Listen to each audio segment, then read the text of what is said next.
Oh, actually, it looks like it's recording now. So we are recording, and this is actually going to go up on our YouTube pretty quickly.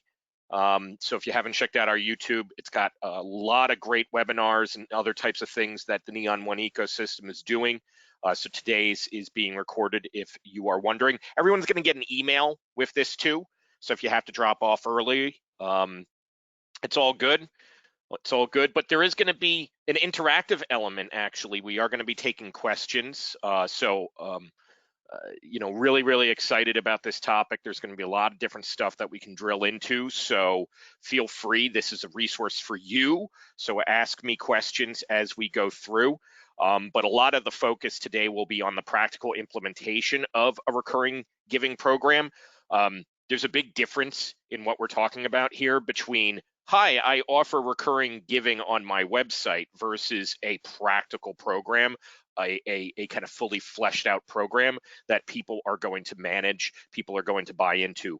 And some of it's technical, some of it's dealing with actual walking through, setting things up in something like a CRM or a digital platform.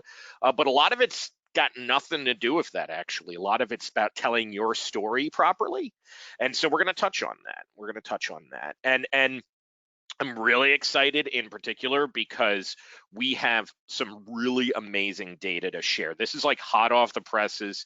This is stuff that no one has seen yet, unless you attended. Oh no, actually, I don't even think the Arnova people have even seen it yet. We're going to drill into some amazing data that we've been working with the University of Dallas to articulate. And it's really going to help you guide your decision making, I think, because it's really stark in terms of things that it validates that we know about recurring giving, and then some really interesting things that I was surprised to learn about. So basic housekeeping. We want this to be interactive as well. So if you see me looking over off to the side, that's because there's a Q&A I'll be paying attention to. Might refer to some notes that I have on the other screen here, but otherwise, let's go ahead and drill in. So where we're going to be going today in the presentation is first, who am I? Why am I even vaguely qualified to be talking to you about this type of stuff? I'm pretty excited to also unpack what the larger resources that we're going to be sharing with you today, and a lot of that's going to come from not only my work in the industry, but also other subject matter experts that we at the Neon One ecosystem lean into to understand the effectiveness of things like recurring giving. We want to present some of the most top-line research on the importance of recurring gifts.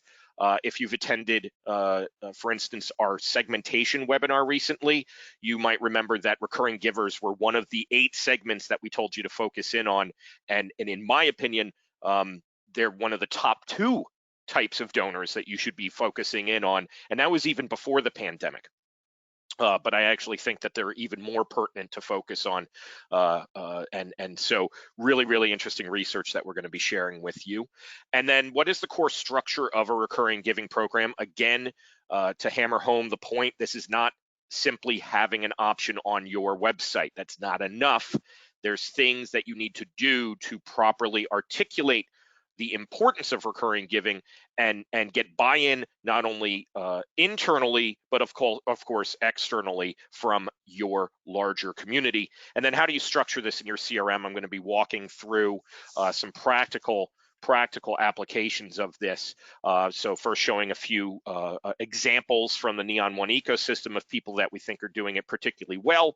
And then of course, what does it look like in the back end in your CRM?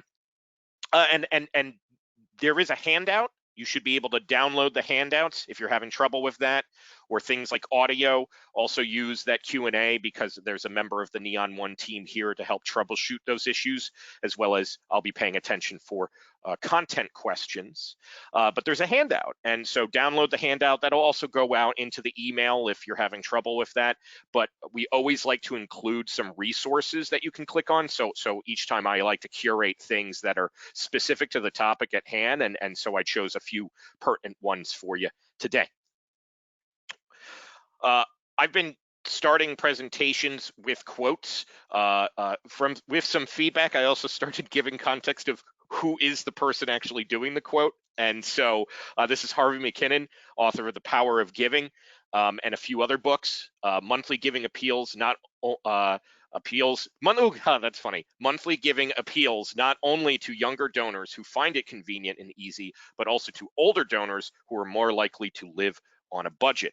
And Harvey is the author of also this new book that just came out, How to Create Lifelong Donors Through Monthly Giving. There's a few people that really have influenced me in my understanding of recurring giving, and Harvey's one of them. And Harvey's a pretty important giant when it comes to recurring giving thought. But there's a lot of other people that we've researched with to help inform today's presentation as well. So we'll be citing them along the way too. So my background is I have worked for various nonprofits for a long time. I've structured a few recurring giving programs myself. And between that and major gifts, I've helped raise about over $3 million for various nonprofits in my career. I continue to fundraise in a volunteer capacity.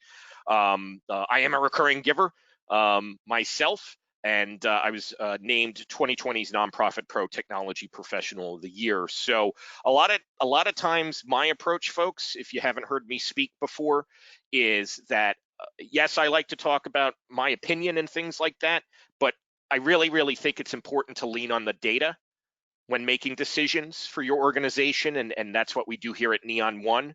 If you don't know what Neon One is, we're a technology ecosystem that provides software and services to over 35,000 nonprofits, and that's going to impact some of the really cool things that we're going to be sharing relating to data today. But we have a CRM, we have digital giving, we have giving days, and so that leaning into what clients are doing well and other organizations that we're inspired by, as well as subject matter experts, is very important when putting together a presentation like this. And so that's why I'm really excited about today's topic in particular. So why focus on recurring givers themselves? Well, this is where we get into a few pertinent data points. First, according to a bunch of different studies, and actually, yeah, okay, good. I did cite the Kpis study here too. There's a lot of really great data that's existed for years from individual vendors around recurring givers, as well as what people like Erica Wasdorf, who also did this book, Monthly Giving, The Sleeping Giant. Awesome book. Definitely something that you should check out. And again, what we're going to try to do is I'm trying to do this in an informal way, but we've been trying to do a little book giveaway for webinar attendees. So be on the lookout. A lucky one of you attendees today for we're going to do a copy of Harvey's book, because that's the more recent one for somebody who attended today's presentation. So recurring givers are really three characteristics stand out. First, they're generous. The mean, when looking at what people actually give, because you got averages and means, right? And the mean is actually a better data point to focus in on, because averages can get skewed if you have like really large disparities in numbers, right? So a mean is a little bit more like where's it falling right in the middle. And so the mean for a gift in our sector ranges between $24 to $36 typically. And 6% of these donors who are giving on a recurring basis, and typically this is monthly. There are different cadences for people giving. You might see quarterly gifts. You might see, and I'm not really counting annual gifts in here. We'll get into the definition of recurring givers in a little bit more detail in terms of a program. But if this is somebody who gives to you like once a year, that's not who we're talking about here. We really think those people are important, but this is, I'm going to give you smaller amounts of money on a more consistent basis. And we also have seen that these people are engaged and they respond in even though they usually are giving online, they're going to respond to things like direct mail. They're going to respond to different engagement points, social media, video, a postcard, things of that nature. And email is pretty effective with this channel in particular. They tend to have higher open rates. So let's see, we got a question here. Where are the resources to download, Brian? There should be a handout section in the GoToWebinar interface. If not, our staff member can help point you to that if that isn't something you can see. Awesome. So these folks are typically very engaged. The data is pretty clear that they have a higher affinity for your organization, and they're very, very loyal. 12% are going to upgrade their monthly gift at least once a year. And actually what we've been hearing in talking with organizations that analyze a lot of different data is that the pandemic in particular is when people have really stepped up. So if you have been segmenting out, for instance, or preparing to segment out your recurring givers from getting an end of the year ask, you might want to reconsider that. And folks, in terms of the handout, if you can find, GoToWebinar is kind of goofy in its interface. If you can't find it, don't worry, it's going to be in the email that you get. Don't worry. So definitely be emailed out if you can't find it in today's interface. So don't segment out these folks. These folks can be engaged in some way. We've previously suggested they might be a good candidate for initiating a peer-to-peer fundraiser. Data historically before the pandemic has even shown that you're going to get about 12% of these people to actually upgrade their gift, or even come back 6% and give again. Now, the other one here that I think is really important is that monthly givers are 6 times more likely to leave a legacy gift. And so, great question in terms of the taxonomy of recurring gifts sustaining members. Kate, I'll answer that question in just a moment. But monthly donors, sustaining donors, recurring donors, I think you'll see where I'm going to go with my answer there. These folks are 6 times more likely to leave a legacy gift. So this is somebody who is then leaving you in their will.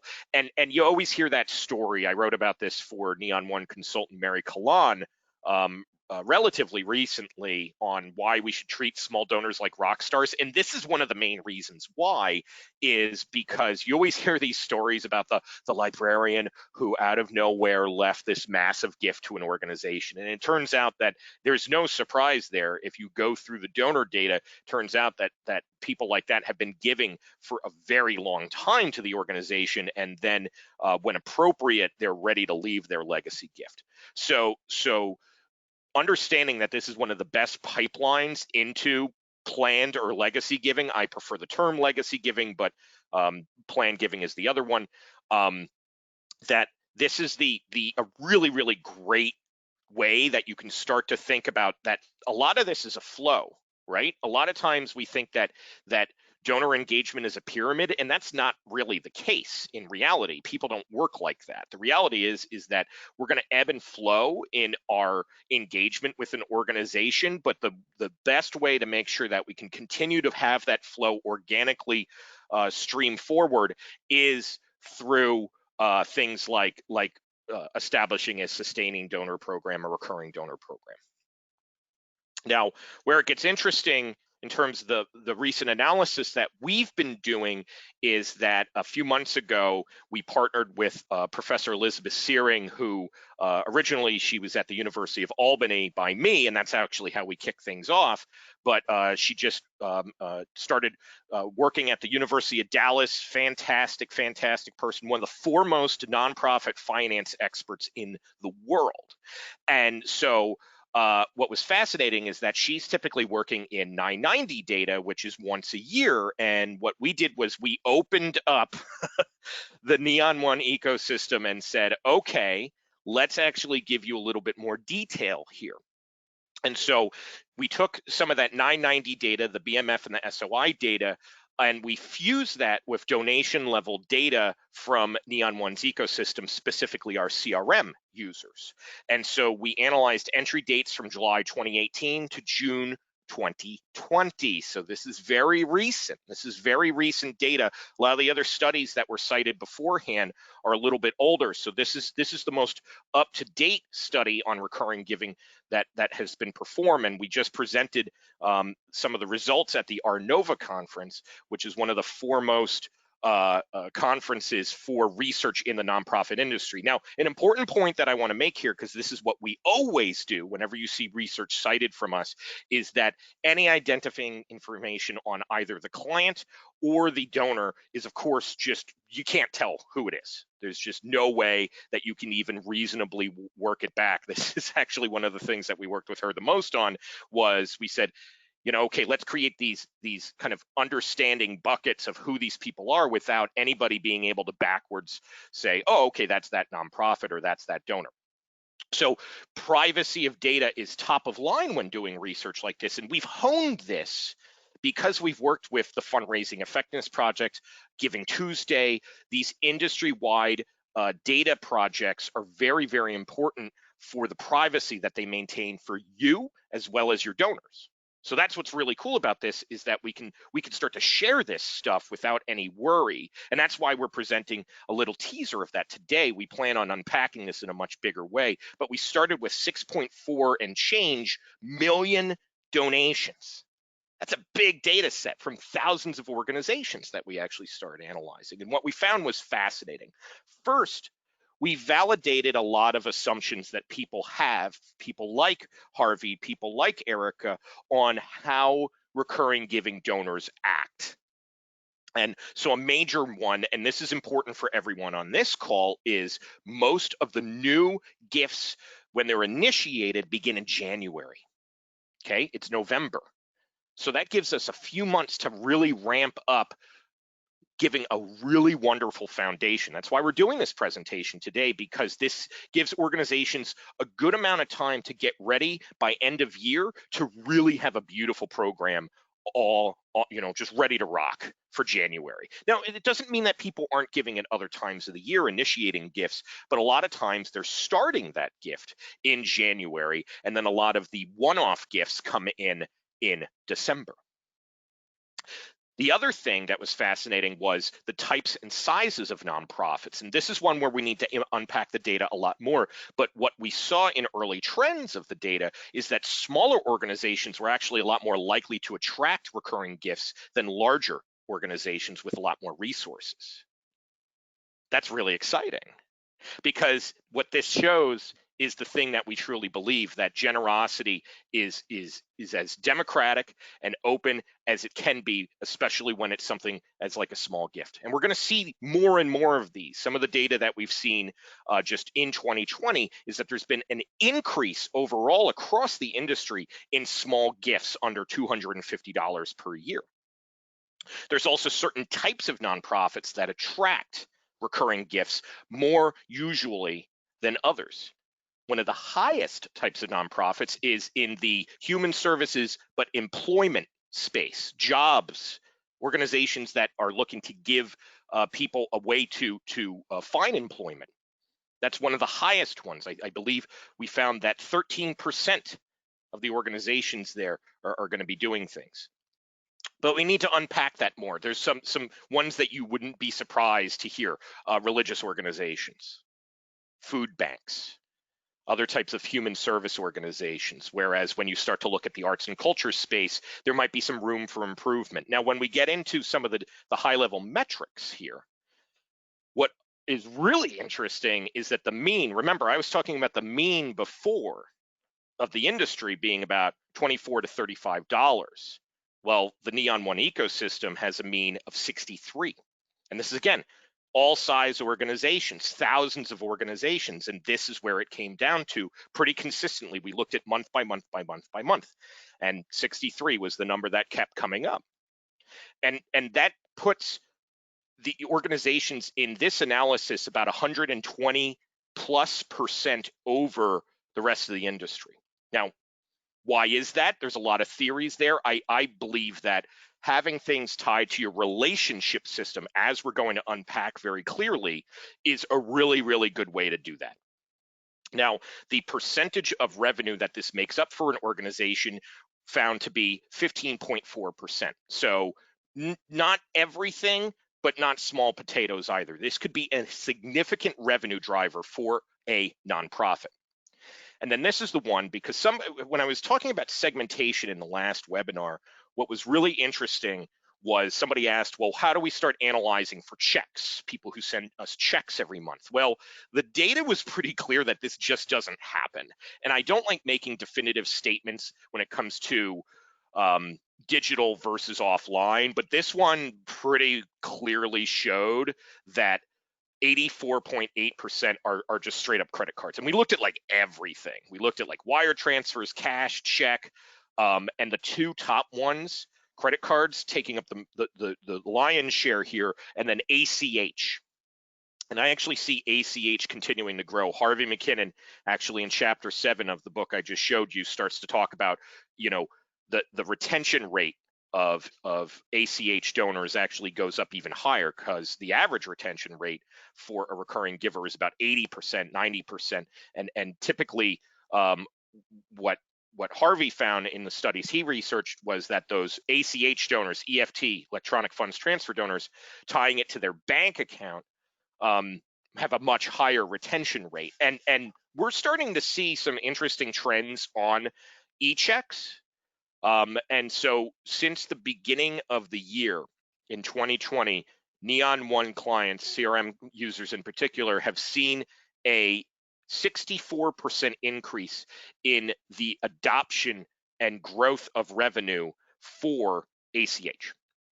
So that's big. Now, if you look at it compared to, this is always the funny thing when you talk about digital, is you hear these numbers like it went up 10%. Well, how much did overall giving go up? Because it is the trend overtaking it. And so what we're seeing is we're going to continue to see an increase in digital adoption, but we're also generally seeing an increase in overall giving. So this is definitely me not saying, don't you dare think about people who give checks. No, what really that means is put the effort into making your sustaining donor program very digital friendly, and then make sure that you have a very easy way for people who give checks to know how to do that. The more likely source of that is going to be somebody who is a one-time gift per year. Let's check some questions. Let's check some questions at this point. All right, I didn't mean to pop it out. Okay, are you referring to Harvey McKinnon's work? I haven't read his book yet, but I've heard he's the go-to in the field. Yes, Kate. Harvey and Erica, these are the two books. If you check out the little webinar webcam thing I got, these are the two books that I think are great when it comes to that. And then what about texting their donation? So really, Kate, when it comes to text to give, it ends up being still credit card. That's the thing. So the channel on how you acquire the gift is something that we're going to unpack a little bit later on. But this is just like when they're actually giving. You have kind of text to give, which is like I'm going to take my phone, right? And I'm going to like text 0834, and then it's going to take it out of my bill on a monthly basis.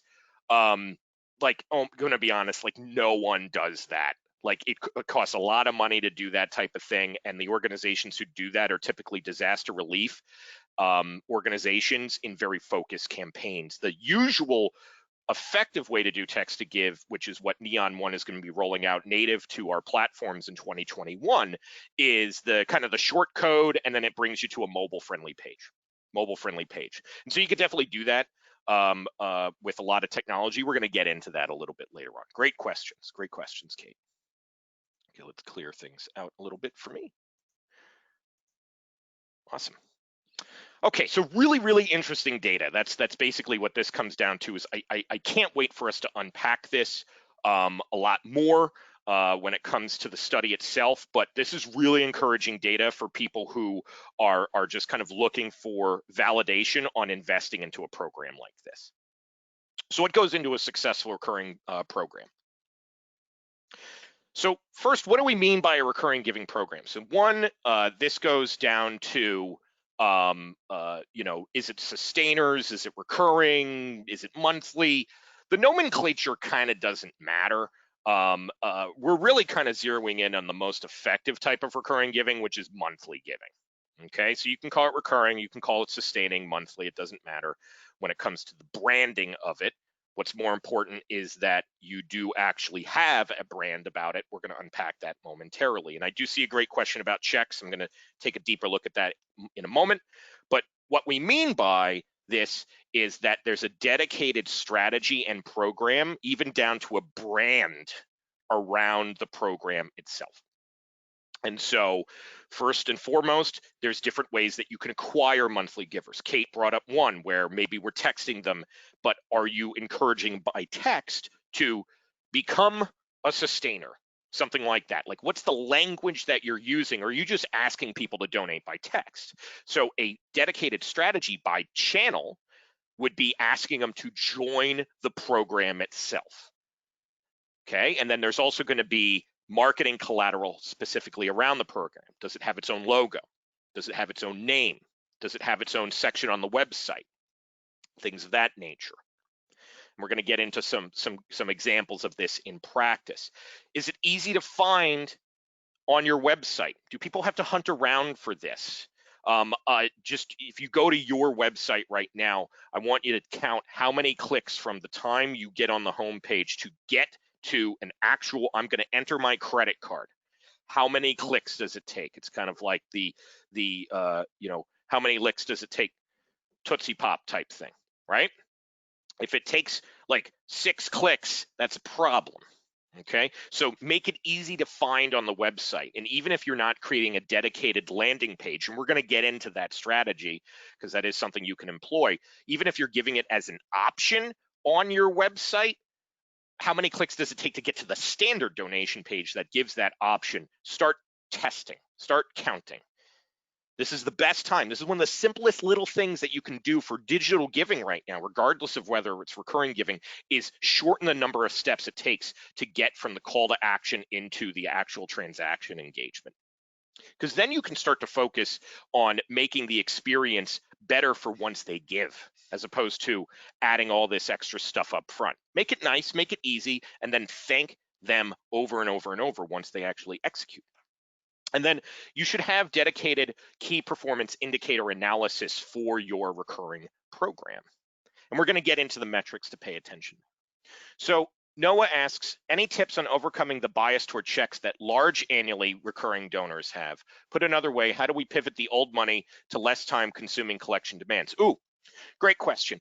So again, this kind of goes into one, it doesn't have to be one or the other.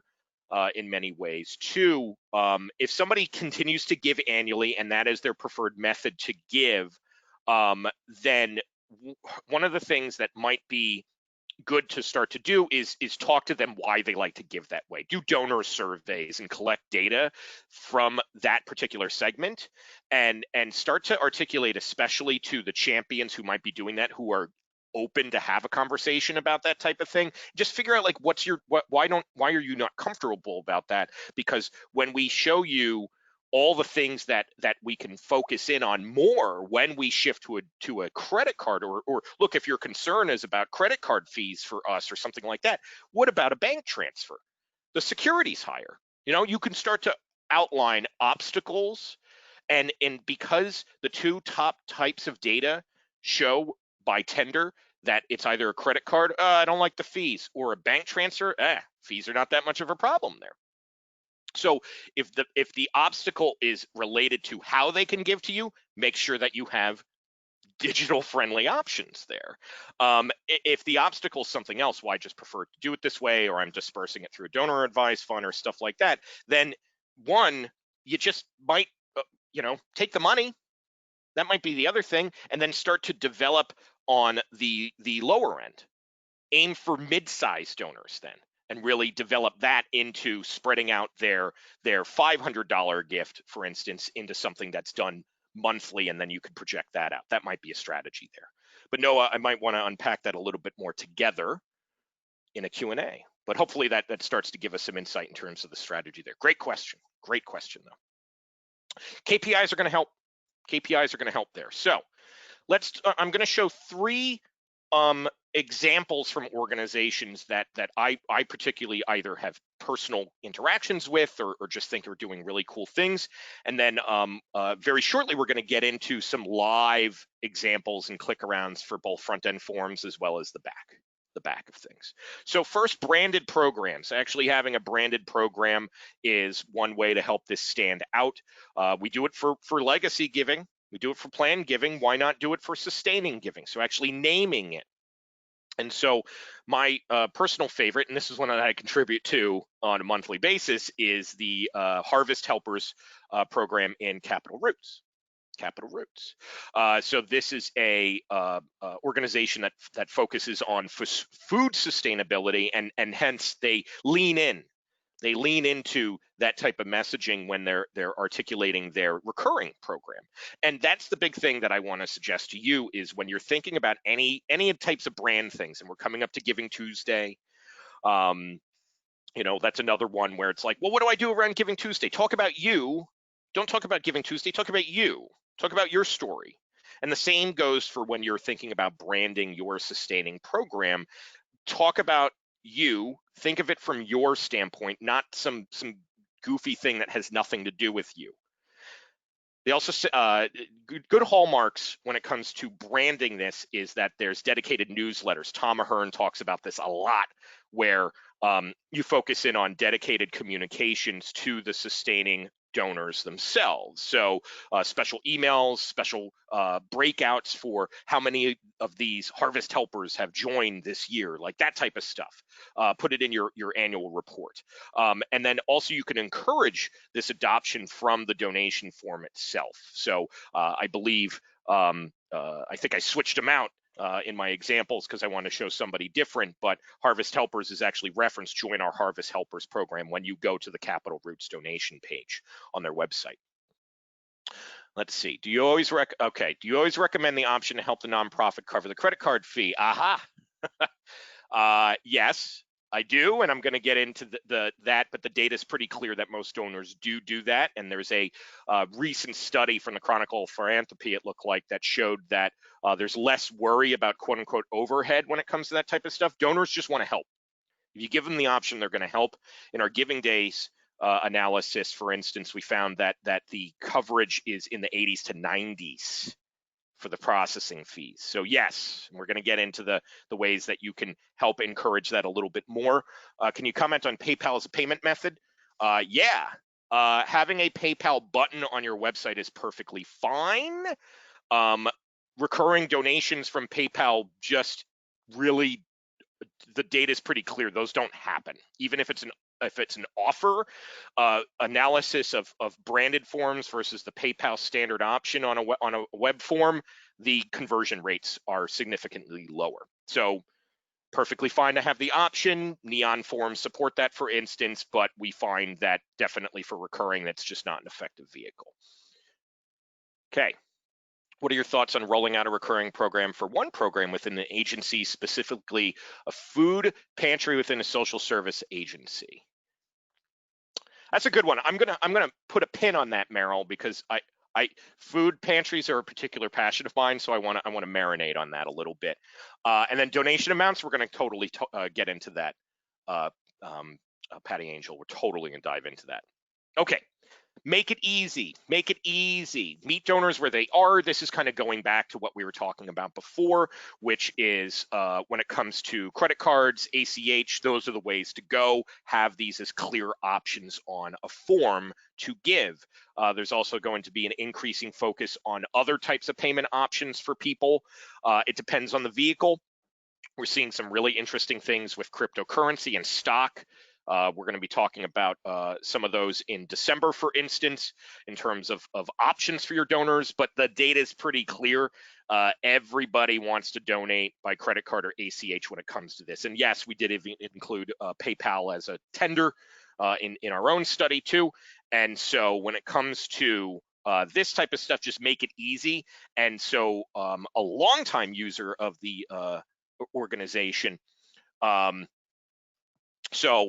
currency conversion stuff, Jason, yes and no. Premwatt is a Neon user, so they are using something like that.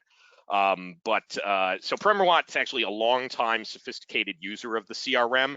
And so one of the interesting things that they do is they default a recurring donation like form, which you can do. So what happens is that you go to the form and there's like no like single donation option. It's just understood like this is a recurring monthly donation, and they are just like rocking it. They're like a powerhouse when it comes to recurring gifts.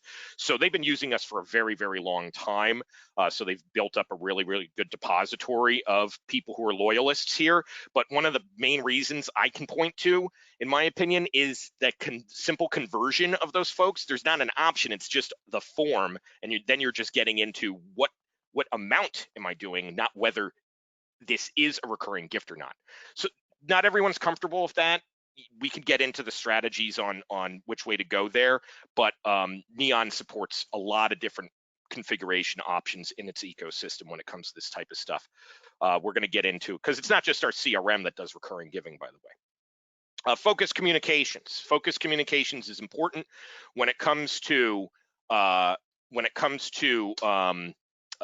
engaging with these types of folks. So specialized outreach, we talked about the newsletters, for instance, and I want to talk a little bit about Houston Audubon. I actually showed an example of their form where it actually pops up and says, welcome to our community portal. And I had the pleasure of speaking with Amy over at Houston Audubon, and I'm going to look over at an email she sent me on what they specifically did to engage with their recurring donors. So what they said was that, you know, they were committed to personal engagement when possible, because they were actually doing a conversion on recapturing people and moving over the recurring payments when they moved to Neon CRM. And so the emails were sent to the recurring donors with the following communication points. Thank them for their support. Okay, right out of the gate, thank them for their support. Let them know that they are in a unique category of donors who are thoughtfully selected to give each month or year on a recurring basis. Love that point.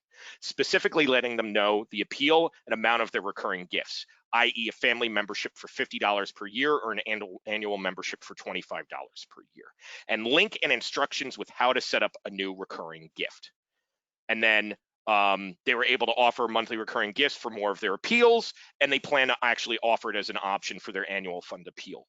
And then they also plan to name this type of donor with a special designation, something like join the Houston Audubon Friends with a recurring donation. So they are like hitting all the points on communication, which is why I was thrilled to talk to Amy, because that's exactly what you should be doing. So before going into some of the KPIs, let's take a look at the questions here, because this is a really good it's a really good kind of drill down into how do you feel about doing symbolic giving levels for recurring donors? Is that too complicated? That's an interesting one.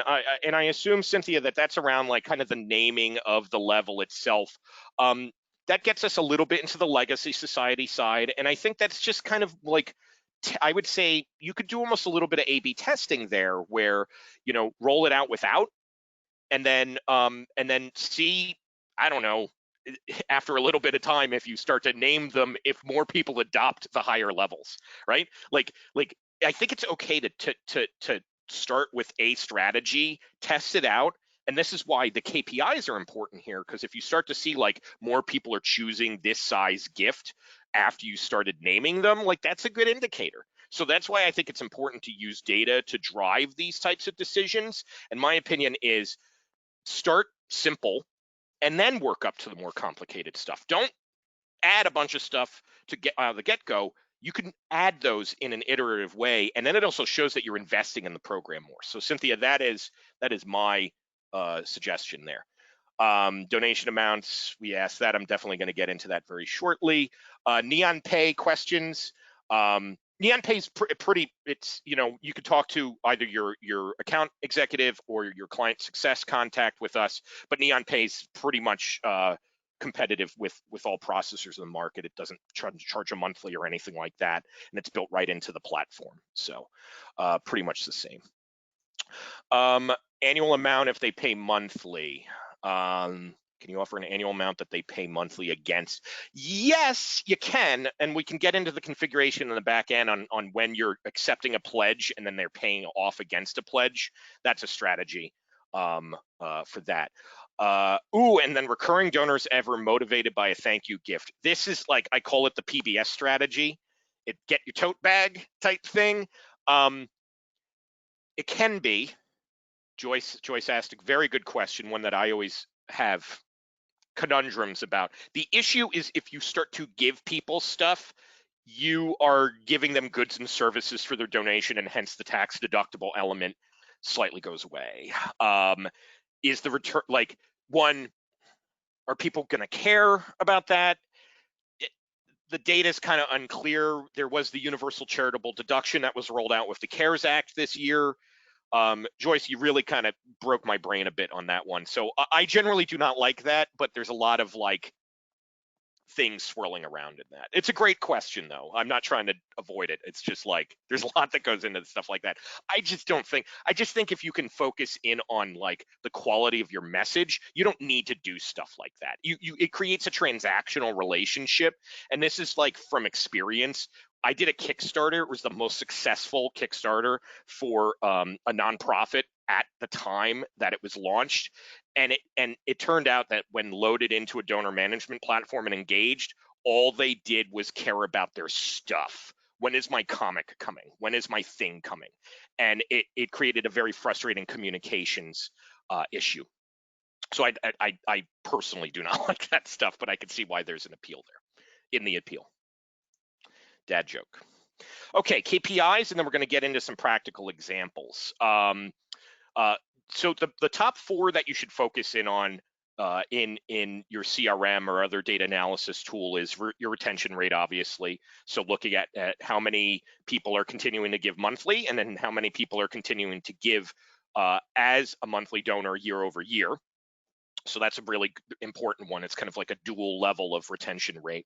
Donor lifetime value kind of covers you on that year after year one. If you continue to see an increase in your donor lifetime with your sustaining donors, that basically means your retention rate is good. So that's define KPIs. Key performance indicators. Key performance. I had to remind myself that I should probably just spell out all the acronyms outright. So key performance indicators are things that you should be zeroing in on when you are doing data analysis. And a lot of this stuff is just baked into CRMs at this point, where I'm going to show you in CRM pretty quickly. Average gift, the average gift size is X amount for the organization. So we saw the mean. And you don't have to necessarily worry too much about that in your organization unless you're getting like wild swings of recurring gifts. But we saw the mean for a Neon user is $63. So, that's a pretty good benchmark on a monthly basis to look at. But if it's between 25 to 63, you're good. You're good. That's a pretty good gift. And then growth in giving. Are you just seeing an overall bucket percentage of growth in this program? This is more when you kind of zoom out and go, okay, how's the overall program performing compared to other things that we're investing in? Because then if you can come back and point to, revenue line item 15 and say, our sustaining program is growing at a much higher rate with lower expenses than our gala, our virtual gala or whatever gala, any event, why are we still doing that? Why are we not putting that money instead toward this program? We should start to think about things like this. Not all appeals are created the same. So how can you structure this in your CRM? So let's talk about and show some practical examples. So first and foremost, I want to show some fun front-end forms. Thank you for keeping this out of my way. So this is a example from our Rallybound platform. It's more of the enterprise digital side. Like if you've signed up for tomorrow's webinar on live stream fundraising, like that's what this thing does, right? But it's got some really nice form stuff on the front end that I wanted to show. And so what's really kind of nifty about Sesame Streets here is that people were asking about donation amounts. And this is what happens when you kind of break out the options on a form, where it's like, okay, I'm going to focus this type of form on one time and this type of form on monthly. You could play around with this type of thing and notice that they shift their one time down. And I can tell you that Sesame Workshop is an extremely data-driven shop. And so there is a strategy here. There is a reason that they chose this for their stuff. And notice just the form itself, like you can have big images, you know, very on brand elements here, some nice definitions of support. Like this is just, I love working with these folks and citing these folks because they just are awesome. And how can you not love that, right? So obviously I have kids. Okay, so then we get into two other CRM specific organizations that I can show you. So this is the Seacoast Science Center donation form, and notice that you know, there's a critical call to action. This is, you know, a cultural institution. You know, there might be some restrictions on how people can get there. So they're really kind of saying like, we need you now more than ever, right? And so join as an annual Giving Society member. You know, give installments, like they're just really articulating on the form itself things that you can do. And so even when you get down here, it's like they're explaining it, right? They're explaining like how you can do this and things of that nature. And they have at a certain level. So this actually gets into one of the previous questions is do you brand it? You can kind of have your cake and eat it too when you get into a specific amount, right? So when you get into, you know, what are we going to be doing here, then you can kind of drill into that, and then defaulting, you know, the options there. Okay, and then you get into that they offer both credit card and e-check, and notice that it kind of changes what's going to happen there, and they default the e-check charge or the credit card fee to be covered as well. All right, you mentioned that the nonprofit can simply default. Right, okay, and yeah, so okay, this is kind of a technical question. All right, and so one of the other options that you can kind of streamline, this is an example of another CRM form. And for folks who are wondering about optimization of forms, we actually did announce at our Generosity Exchange some major upgrades to native CRM form design. So be on the lookout for that. In early 2021, we're going to be rolling those things out along with email optimizations for the CRM. So form stuff, we always need to kind of optimize, right? And so what I love with Fighting Pretty here is that they're using a native form. We call them a hero form, and it's just got big, bold colors that are specific to their brand. They're obviously Fighting Pretty, and this is something that you know, they've added some different options, kind of nice breakout, pretty simple flow here. But it's an organization that focuses pretty heavily on even giving like lots of different ways that people can give in a really streamlined way. So for the front end stuff, a lot of great options, but typically you're going to want to start. There's a lot of data from a firm called Next After where it's like, don't overload people with too many options. You know, play around with the length of text on your form itself, what types of things that you're saying on the form, and even changing it depending on the season as well. Obviously, Seacoast is a good example where they changed the language on their form to actually engage the fact that, hey, there's a crisis going on here and we need your help. So let's talk about the back end of the CRM when it comes to configuring. And I'm going to break this up into 3 different sections that I think are important to focus in on if you are using a platform like Neon CRM. The first is the people themselves. And so what you can do is if we look at somebody like Juliet here, there's 2 areas that you can focus in on when it comes to actually managing recurring donations once they come into the system itself. So first, you can go into the donation section and you can see that there's a recurring donation schedule pretty prominently there. And you can have both active and inactive schedules. And this is nice because it actually shows you what is expected this year. It gives out a little bit of a projection for you. And if somebody calls you up, you can actually set up a new schedule for them right from here. If we even take a look at one that actually has already been done, then you can update the schedule, the allocations, the credit card. You can even replace a current credit card right from here if you're talking to them on the phone. And this is kind of like what Houston Audubon was able to do, is that if they're communicating with somebody, they can either self-onboard and do that, and we can get into ways that people can engage that, or you can work with the person themselves in a fully PCI compliant way.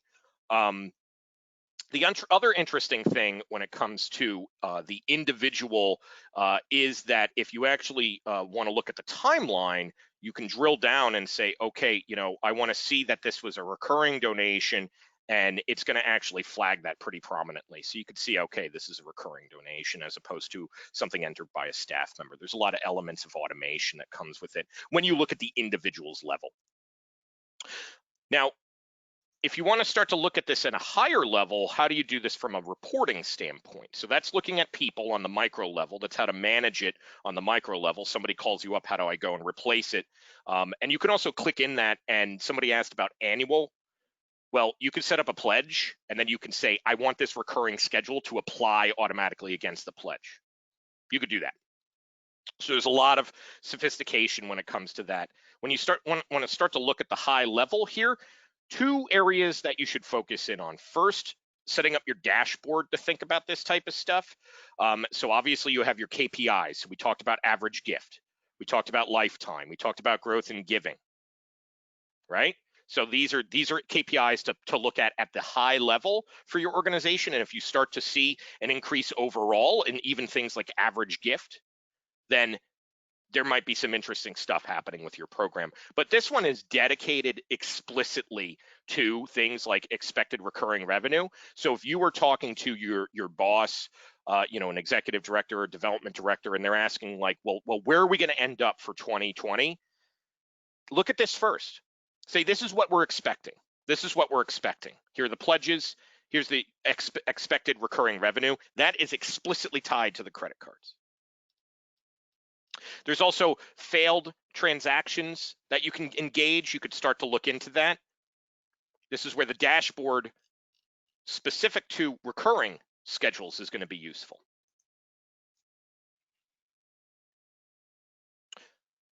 So somebody asked about kind of charging and things like that. So if you actually edit that, you can designate the date that it charges, by the way. So work with the donor on that to make sure that they know what date is happening there. But if you're doing it in the back end for them, then you can work with the donor and choose the date, charge, then all that type of stuff. Okay. Okay. So somebody's asking about like something like Shopify versus Neon Pay, and this is getting into the weeds on why I think that our mean is so much higher than other digital platforms. If you have a digital only platform, you are not really developing a relationship with them. There is not any of this analysis on KPIs or things of that nature. What's happening is that you're treating it like a transaction, and it's an easy thing that somebody can buy as a shopping cart, right? Like that's what Shopify is, as an example. That is not a donor management system. You were then manually importing that data into the platform after the fact. And so if you use a platform that's digital focused like Rallybound, it syncs with Neon, right? Like that's what its job is for. But there's certain things, and most of the industry just does not have integrations where they're putting it into a CRM. We do, or it's just built in. And so all the analysis and all the management is much more streamlined when it is done in something like a CRM. And that's even getting down into something like this recurring donation schedules. Again, I can clearly see all the people that I need to manage, all the people whose credit card expiration is coming up. Maybe I need to work with them or give them a dedicated portal when you can do that. And so that's another important point here, is that we also offer donor portals for people. So want to be respectful of our time. Time has been flying on this one, actually. So one of the saved reports that I actually created in our segmentation analysis was around monthly donors. So it's very easy to actually get at these people and get a little bit more detail if you wanted to create a segmentation or a mailing. And Kathy, when you're entering the donation in the back end, it asks you to say, like, is this a credit card? Is this an e-check? Stuff like that. It's just if you have ACH enabled, and I'll show you where to get that to check if you have it enabled in your CRM. It's just like an option, and it's that simple. So all you had to do is just check like recurring donation status is active. That's it. That's it. That's how you create a segmentation based off of monthly donors. So let's get into the key configuration items that you should be checking when you are getting ready for your end of the year gear up for something like recurring giving. Okay, so there's 4 main areas that I need you to think about. First is this account duplicate management area, and we streamline it pretty evenly. So I am showing you what I believe should be the best options personally. So first, account match and queue. Just turn it on.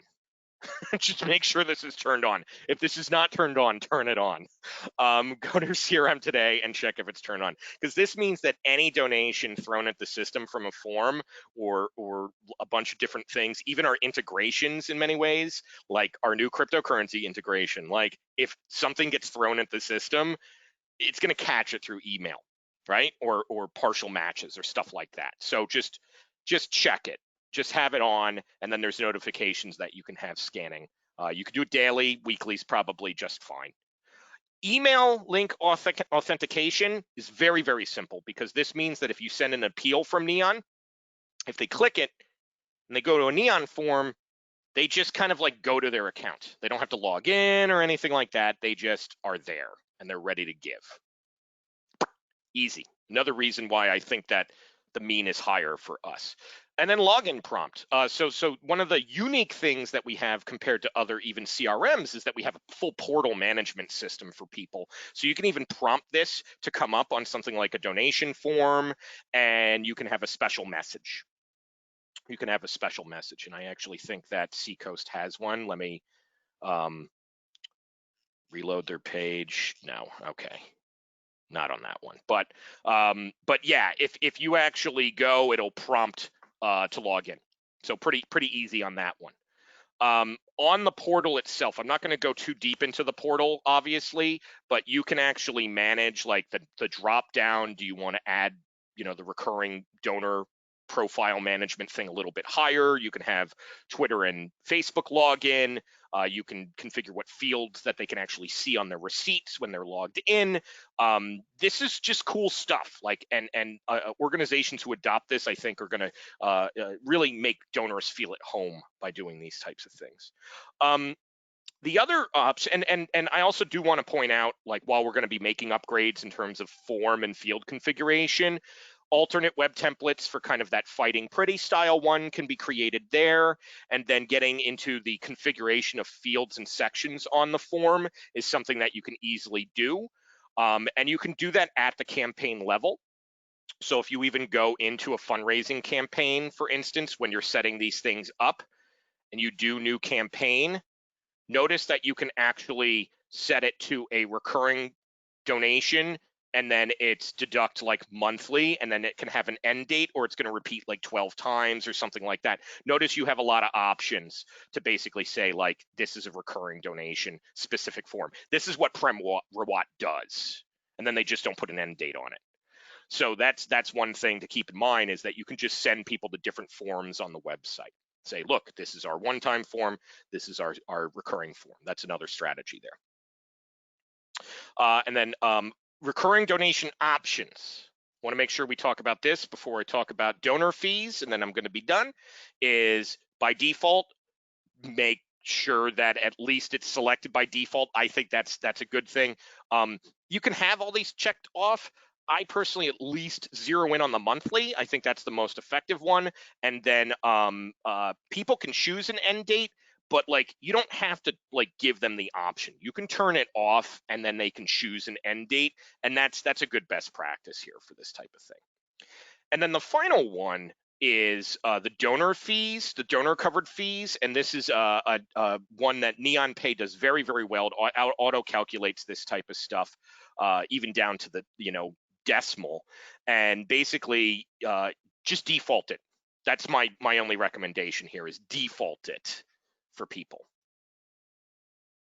Okay, so getting back into, I know we're actually at time, so I'm gonna hang around for maybe like 5 more minutes. I had a poll and all this type of stuff, but we were pretty interactive without that. But the handout does have some great resources.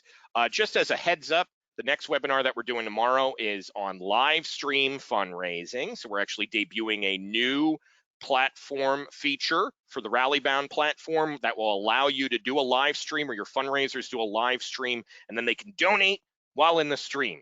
Cool stuff, cool stuff. Hence the enterprise platform side of things there, but all that data can sync into your CRM. And then later in the month, you might have just gotten an email about this. We are having an international panel. Someone from Canada, United States, and Mexico. We're all going to be unpacking ethics in fundraising. Ethics in fundraising. So I'm very excited about that panel. So that's all she wrote for today. I'm going to hang around for maybe another minute or so on the questions to make sure I didn't miss anything. So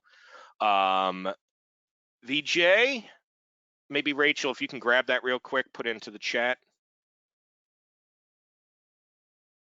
Okay. Is there a report that captures data about recurring donors? Yes, Kate, I think I did answer that. The Shopify one, I think you did it. Can you update it? Yes. EFT, yes. Yeah, Kate, definitely, again, great book on the topic, and another great book on the topic when it comes to recurring donations specifically. What tutorials do you recommend to get a feel for setting this up on NeonPay?